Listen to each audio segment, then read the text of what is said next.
পরীক্ষা তো তোমরা নিশ্চয়ই পড়ে এসেই দাও, তাই না?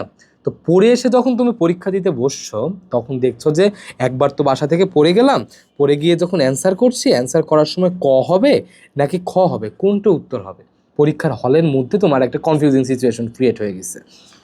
এই অবস্থায় কিভাবে পড়লে পরীক্ষার হলে গিয়ে তোমার এই কনফিউজিং সিচুয়েশনটা ক্রিয়েট হবে না, এই বিষয়টা নিয়ে আজকে আমরা একটু কথা বলি। চলো আমরা অ্যাক্টিভ রিকলের একটা থিওরি আজকে একটু জানবো। অ্যাক্টিভ রিকল, তো কি জিনিসটা অ্যাক্টিভ রিকল, তাই না? তো ধরো একটা টপিক তুমি বইটা খুললে, যখন তুমি পড়ছো পরীক্ষার আগে, খুলে তুমি একটা টপিক পড়লে, ধরো আমরা একটা আমিষ আমিষ পরিপাকের জন্য কোন কোন এনজাইম ব্যবহার করা হচ্ছে এটা আমরা বই থেকে পড়লাম। তো বই আমরা যখন পড়লাম খুব সুন্দর করে দাগিয়ে দাগিয়ে পড়ছি, আমিষ পরিপাকের জন্য trypsin, chymotrypsin, aminotrypsin, carboxypeptidase, aminopeptidase, tripeptidase, dipeptidase. ধরো 10 থেকে 15 মিনিট ধরে আমি এই টপিকটা পড়লাম। পড়ার পরে আমি কি করব? বইটা সুন্দর করে বন্ধ করে দেব। বন্ধ করে দেওয়ার পরে এখন আমার কাজ কি হবে? যে টপিকটা এতক্ষণ ধরে আমি পড়লাম ওই টপিকটা একটু আমি মেমোরাইজ করার ট্রাই করব। মেমোরাইজ কি, যে আমি এখন কি পড়ছিলাম? আমি আমিষ পরিপাকের একটা টপিক পড়ছিলাম। তো আমিষ পরিপাকের জন্য কি কি এনজাইম ব্যবহার করা হচ্ছে আমি নিজের ব্রেইনে একটু চাপ দিব, প্রেশার দিব। কি কি এনজাইম?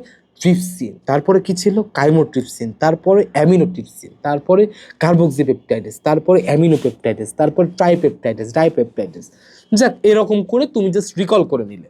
তো প্রত্যেকটা টপিক যখন তুমি পড়ার পরে এভাবে রিকল করবা, প্রশ্নটা পরীক্ষার হলে পাওয়ার পরে যখন তুমি ক খ গ ঘ অ্যান্সার করতে চাচ্ছ, তখন দেখবা যে তোমার এক্সট্রা করে আর ভাবতে হচ্ছে না যে ক হবে নাকি খ হবে নাকি গ হবে, কোনটা অ্যান্সার করব, এটা ভাবতে হচ্ছে না। তুমি অত্যন্ত কনফিডেন্সের সাথে তুমি অ্যান্সারটা করতে পারছো। বিধায় এই অ্যাক্টিভ রিকলের থিওরিটা নিজের পড়ায় অ্যাপ্লাই করো। অ্যাপ্লাই করার পরে দেখবা যে পড়া অটোমেটিক্যালি মনে থাকছে, পরীক্ষায় অটোমেটিক্যালি কনফিডেন্সের সাথে প্রশ্নের উত্তর করতে পারছো, এবং আলটিমেটলি পরীক্ষা দিয়ে আমরা যেটা প্রত্যাশা করি যে আমাদের নাম্বারটা একটু ভালো আসুক, দেখবা যে বেশি বেশি নাম্বারও পাচ্ছ। তুমিও খুশি আছো, আমরাও খুশি আছি, তোমার ফ্যামিলিও খুশি আছে।